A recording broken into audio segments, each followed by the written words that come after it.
Praise the Lord. जय मसीह की। मैं पास्टर प्रदीप कुमार शर्मा आज आप सबके साथ परमेश्वर के वचन को लेकर के हाजिर हूँ। आज परमेश्वर का वचन जो मैं आपके साथ शेयर करना चाहता हूँ, बांटना चाहता हूँ, वो वचन कहता है प्रभु यीशु मसीह का जो गैर ईसाई लोग हैं उनके साथ क्या रिश्ता है। गैर ईसाइयों का मतलब हम जैसे लोगों के साथ यीशु मसीह का क्या रिश्ता है। और इसके लिए मैं आज आपको ले चलता हूँ कुछ स्लाइड्स की ओर, और हम उसे परमेश्वर के वचनों में हम देखेंगे और सीखेंगे। आइए अब हम इनको पढ़ते हैं और परमेश्वर के वचन में देखते और सीखते हैं। यहाँ पर आपके सामने जो पहली स्लाइड है वो ये कहती है यीशु मसीह का गैर ईसाइयों के साथ क्या रिश्ता है। गैर ईसाइयों से क्या रिश्ता है? क्या यीशु मसीह गैर ईसाई लोगों से भी प्रेम करते हैं?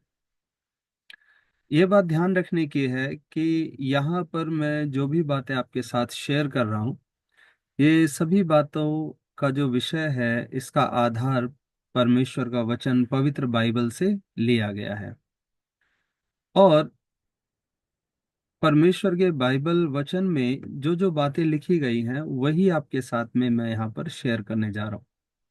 और मेरी कोशिश है कि हम इनके अंदर, इन वचनों के अंदर यीशु मसीह की गैर ईसाई लोगों के प्रति जो भावना है उसे हम जान सकेंगे। आइए अब हम इन्हें पढ़ते हैं। यहाँ आगे लिखा है गैर ईसाइयों, उन लोगों को कहा गया है जो ना यहूदी हैं और ना ही परंपरागत ईसाई परिवार में जिन्होंने जन्म लिया है। बहुत बार आप सब लोग ऐसा सुनते होंगे कि ये लोग तो ईसाई परिवार में पैदा हो जाते, अगर यीशु मसीह को मानना है या यीशु चाहते तो ऐसा हो, ये इनको ईसाई परिवारों में पैदा कर देते। तो उन लोगों के लिए क्या है जो लोग ईसाई परिवारों में पैदा नहीं हुए हैं और ना ही वो लोग यहूदी हैं। मैं आपको यहाँ ये बात बता देना चाहता हूँ कि कोई भी ईसाई जन्म से नहीं होता है, अपने विश्वास से होता है। और कोई भी कभी भी परमेश्वर पे विश्वास कर सकता है और उस विश्वास में आगे बढ़ सकता है।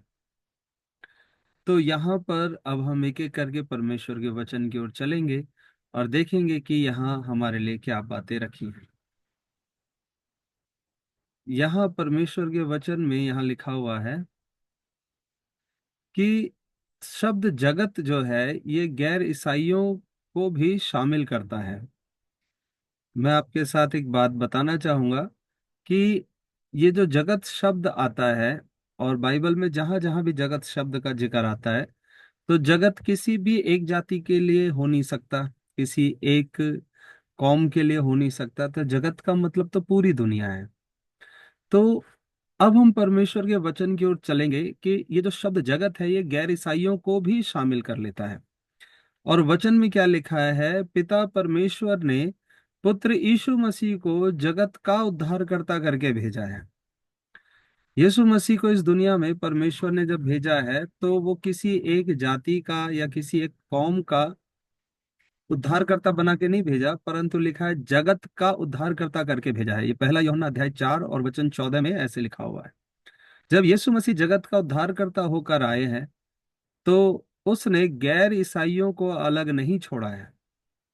जब यीशु मसीह जगत का उद्धारकर्ता बन के आया है, जगत में तो हम सब शामिल हैं, गैर ईसाई भी शामिल हैं जो यहूदी नहीं है और प्रारंभ के शुरुआत के विश्वासी परिवारों में नहीं है। जैसे बहुत सारे लोग आपको मिलेंगे जो आपके नाम के कारण आपको टोकेंगे कि आपका नाम तो ईसाई नाम नहीं है, तो आप यीशु मसीह को क्यों मानते हैं।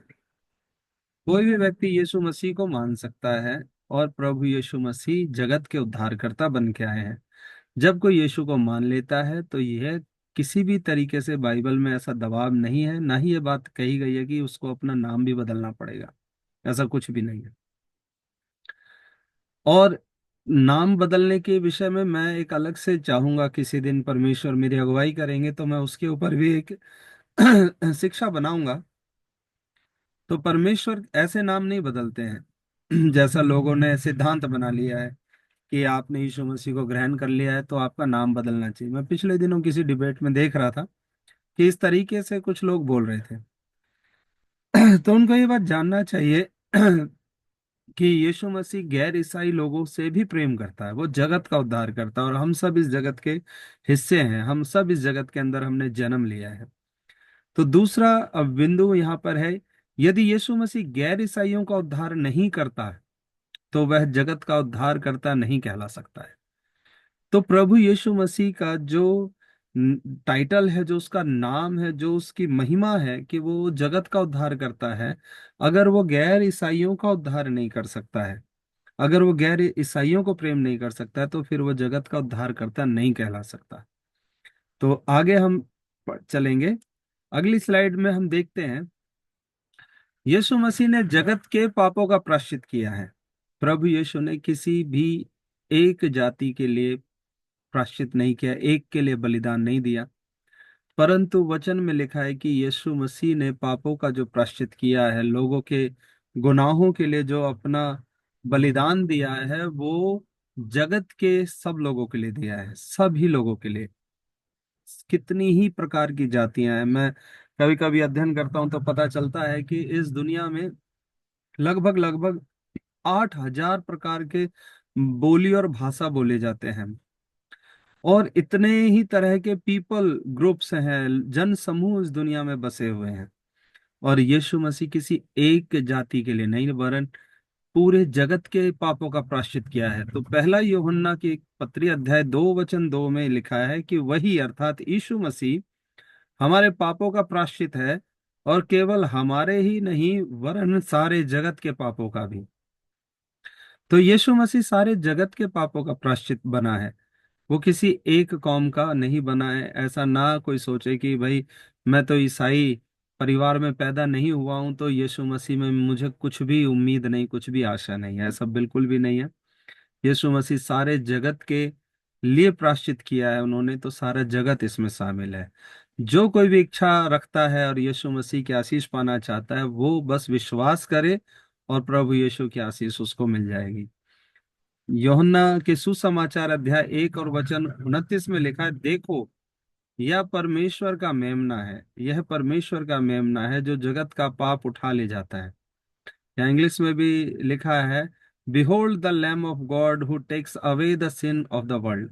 सिन ऑफ द वर्ल्ड मतलब संसार का पाप, जगत का पाप उठा के ले जाता है। तो जगत में गैर ईसाई भी शामिल है, जगत में हम सब शामिल हैं। तो हम सबके गुनाहों के लिए, हम सबके अधर्म के लिए यीशु मसीह ने दुख सहा है, उन्होंने तकलीफ सही है।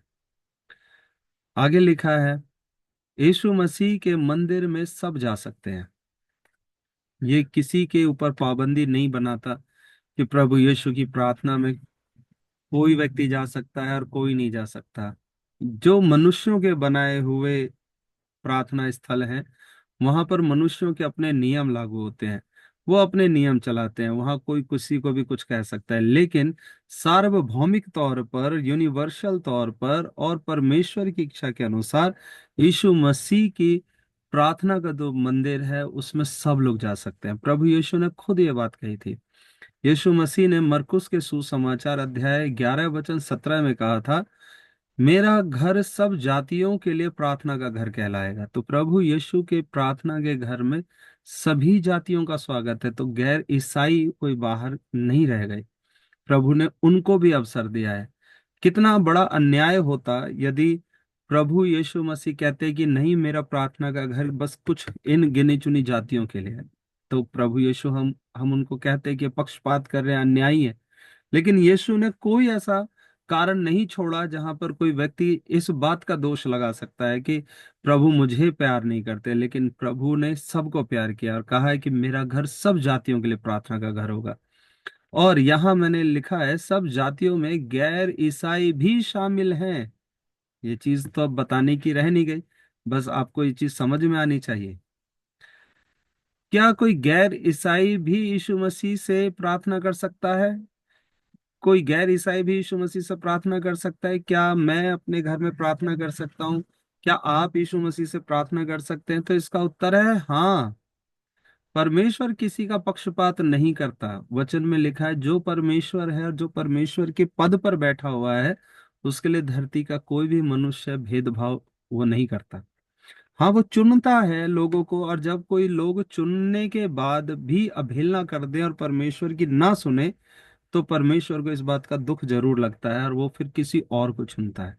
लेकिन एक बुलाहट, एक आवाज तो उसने सारी सृष्टि के लोगों को दी है, क्योंकि ये सारी सृष्टि उसी ने बनाई है। मैं ये बात बाइबल के वचन के आधार पर कह रहा हूँ, मेरा और कोई दूसरा आधार नहीं है, परंतु बाइबल में लिखे वचनों के आधार पर मैं कहता हूँ कि परमेश्वर किसी का पक्षपात नहीं करता, परंतु हर जाति में जो उससे डरता है और धर्म के काम करता है वह उसे भाता है। किसी भी जाति का हो, जो परमेश्वर का आदर करता है, उसका भय मानता है, उससे डरता है और धर्म के काम करता है, वही व्यक्ति उसको पसंद आता है। यह वचन हम प्रेरितों के काम की पुस्तक अध्याय 10 वचन 34 में पढ़ते हैं। और यहाँ हम पढ़ते हैं, जब परमेश्वर किसी का पक्षपात नहीं करता और सभी भले लोगों से प्रसन्न है, तो वह गैर ईसाई लोगों की भी प्रार्थना सुनेगा। जब हम प्रार्थना करेंगे, यीशु के नाम से मांगेंगे, तो वो हमारी भी सुनेगा। आगे चलेंगे। यहाँ लिखा है परमेश्वर गैर ईसाइयों से भी प्रेम करते हैं। परमेश्वर ने किसी को भी नहीं छोड़ा है, किसी को छेक नहीं दिया है, किसी को भी लेफ्ट बिहाइंड नहीं कर दिया है, अनदेखा नहीं कर दिया है। क्योंकि परमेश्वर का वचन कहता है, क्योंकि परमेश्वर ने जगत से ऐसा प्रेम रखा कि उसने अपना इकलौता पुत्र दे दिया। परमेश्वर ने इस संसार से प्रेम रखा है। ये नहीं लिखा कि एक देश से प्रेम किया है, इस भूभाग से प्रेम किया है, इस जाति से, इस जनजाति के लोगों से प्रेम किया है, पढ़े लिखों से प्यार किया है या धनवानों से प्यार किया है। नहीं, परमेश्वर का वचन तो ये कहता है कि उसने जगत के मूर्खों को चुन लिया। उसने जगत के जो कुछ नहीं है, जिनको लोग तुच्छ जानते हैं, उनको परमेश्वर ने चुन लिया है। और यहाँ परमेश्वर का वचन कहता है, ये मैं नहीं कह रहा हूं, ये बाइबल में लिखा हुआ वचन है, कि परमेश्वर ने जगत से ऐसा प्रेम रखा। आप चाहो तो इस वचन को अपने साथ जोड़ सकते हो कि मैं भी तो जगत का हिस्सा हूं, आप भी तो जगत के हिस्से हैं, तो उसने आपसे भी प्रेम रखा है। और यीशु मसीह की तमाम आशीषें, यीशु मसीह का तमाम प्रेम आपके लिए भी है। चाहे आप ईसाई परिवार में पैदा हुए ना हुए, चाहे आप यहूदी परिवार में पैदा हुए नहीं हुए, इसका कोई रुकावट नहीं है। आपको परमेश्वर के प्रेम को पाने में कोई रुकावट नहीं बन सकता। परंतु यहाँ लिखा है कि जगत से ऐसा प्रेम रखा कि उसने अपना एक लौता पुत्र अर्थात यीशु मसीह आपके लिए दे दिया। यूहन्ना का सुसमाचार अध्याय 3 वचन 16 में ऐसा लिखा है। और हम यहाँ पर क्या देखते हैं कि जब परमेश्वर ने यीशु मसीह को किसी एक जाति के लिए नहीं दिया, पर जगत में सब जातियों के लिए दे दिया, तो गैर ईसाई भी तो उसमें शामिल है, हम सब भी तो उसमें शामिल है। तो यीशु का प्रेम हमें भी मिलता है, यीशु का आशीष हमें भी मिलता है। और इसमें कोई शर्त नहीं है, कोई इसके अंदर में आ, भेदभाव नहीं है। जैसा कोई भी विश्वास करके प्रभु की आशीष पा सकता है, वैसा ही आप और मैं भी यीशु मसीह में विश्वास करके आशीष पा सकते हैं। यहाँ लिखा है, हाँ, यीशु मसीह किसी गैर ईसाई को आशीष दे सकते हैं, किसी भी गैर ईसाई को यीशु मसीह आशीष दे सकते हैं, चाहे वो कोई भी क्यों ना हो। प्रभु यीशु मसीह के वचनों में खुद लिखा है, हे सब परिश्रम करने वालों और बोझ से दबे हुए लोगों, मेरे पास आओ, मैं तुम्हें विश्राम दूंगा। मत्ती के सुसमाचार 11वां अध्याय वचन 28। प्रभु यीशु मसीह के अपने शब्दों में ये वचन प्रभु का मैंने यहाँ लिखा है कि हे सब परिश्रम करने वालों और बोझ से दबे लोगों। कितने परिश्रम करने वाले, इस सब पर बड़ा ध्यान देना है, हे सब।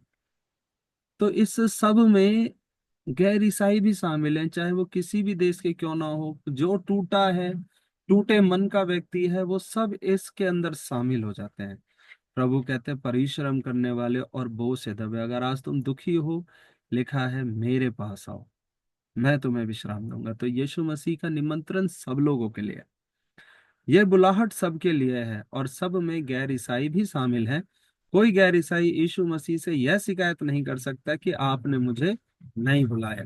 प्रभु ने सबको बुलाया। परमेश्वर का मैं धन्यवाद करता हूँ। हाँ, यीशु मसीह गैर ईसाइयों को भी स्वर्ग में स्थान देंगे। प्रभु यीशु मसीह मात्र धरती तक हमें प्रेम नहीं करते, परंतु प्रभु का वचन कहता है मैं तुम्हें अपने अनंत निवासों में भी उतनी ही जगह दूंगा जितना कोई यहूदी होगा या कोई परंपरागत ईसाई होगा। मैं परंपरागत ईसाइयों को बार बार इसीलिए बोल रहा हूँ कि वे लोग भी ऐसा नहीं है कि वो यीशु मसीह की कोई जाति यीशु मसीह ने दुनिया में बना दी कि एक ईसाई जाति। ईसाई कोई जाति नहीं है। ईसाई लोग वही लोग हैं जिन्होंने यीशु मसीह पर विश्वास किया। वो पहले यीशु मसीह कि ऐसा नहीं कि वो यहूदियों में जन्मे हैं, वो यीशु मसीह को माना और उन्होंने पहले मान लिया। कोई 1000 साल 2000 साल पहले मान लिया तो वो आज परंपरागत बन गए। और आज वो उन दूसरे लोगों को दोष लगाते हैं कि तुम क्यों मान रहे हो। ऐसा नहीं है, सबको परमेश्वर ने विश्वास करने के लिए बुलाया है। और यहाँ पर यही लिखा है कि इन वचनों में गैर ईसाई को बाहर नहीं रखा गया है। जो परंपरागत रूप से नहीं जन्मे उनको बाहर नहीं रखा गया है। लिखा हर इंसान इसमें शामिल है। पहला यूहन्ना अध्याय 4 वचन 15 में लिखा है जो कोई ये मान लेता है कि यीशु परमेश्वर का पुत्र है, परमेश्वर उसमें बना रहता है और वो परमेश्वर में। जो कोई भी व्यक्ति इस बात को मान लेता है कि यीशु मसीह परमेश्वर का पुत्र है, परमेश्वर उस व्यक्ति से खुश होता है, परमेश्वर उस व्यक्ति में आ जाता है और वो व्यक्ति परमेश्वर में जुड़ जाता है। दूसरा वचन मत्ती 8:11 में यीशु मसीह ने खुद कहा उस दिन बहुतेरे पूरब पश्चिम उत्तर दक्षिण से आकर परमेश्वर के राज्य में प्रवेश करेंगे। तो पूरब पश्चिम उत्तर दक्षिण क्या यीशु मसीह कहना चाह रहे हैं? इसका मतलब यही है, चारों दिशाओं से। हम सब लोग चारों दिशाओं में फैले हुए लोग ही तो हैं और प्रभु हमें चारों दिशाओं से अपने राज्य में बुला रहा है। और अंत में यहाँ एक वचन और मैं पढ़ना चाहूंगा, यूहन्ना अध्याय 3 वचन 36 में कि जो कोई पुत्र पर विश्वास करता है अनंत जीवन अर्थात स्वर्गीय जीवन उसका है। जो कोई व्यक्ति प्रभु यीशु मसीह पर विश्वास कर लेता है परमेश्वर उसको अनंत जीवन स्वर्गीय जीवन देते हैं। ये एक बहुत बड़ा विषय है कि अनंत जीवन क्या है। अनंत जीवन मनुष्य के अंदर परमेश्वर का आ जाना है। परमेश्वर हमारे अंदर आ जाता है और उसकी शांति उसका जीवन हमारे अंदर आ जाता है। जैसा पहला यूहन्ना 4:15 में लिखा है कि जो यीशु को यह मान लेता है कि वो परमेश्वर का पुत्र है तो परमेश्वर उसके अंदर आ जाता है, उसमें आके बना रहता है। मैं इन्हीं वचनों के साथ आज आपका उत्साह बढ़ाना चाहूंगा। प्रभु आपको बहुत ऐसे आशीष करेंगे और मैं विश्वास करता हूं कि इन वचनों से आपको हौसला मिलेगा कि कोई भी भेद यीशु मसीह की ओर से आपके लिए नहीं रखा गया कि आपको यीशु मसीह में कोई भाग कोई आशीष कोई अनुग्रह ना मिले। हर एक व्यक्ति चाहे वो यहूदी नहीं है, ईसाई परंपरागत ईसाई परिवार में पैदा नहीं हुआ, एक गैर ईसाई व्यक्ति है, कोई भी है किसी भी जाति का है, प्रभु परमेश्वर के तरफ से आप सबके लिए प्रेम भरा निमंत्रण है। आप सबके लिए उसका प्रेम और आशीष है। परमेश्वर आपको बहुत ऐसे आशीष दे। मैं आनंदित हूं कि आपने इन वचनों को सुना। मुझे प्रभु ने अनुग्रह दिया कि मैं इनको आपके सामने प्रस्तुत कर सका। धन्यवाद। और प्रार्थना करना था कि मैं और भी आपके साथ ऐसे वचनों को शेयर कर सकूं। प्रभु यीशु मसीह आपको बहुत आशीष दे। जय मसीह की। Thank you very much.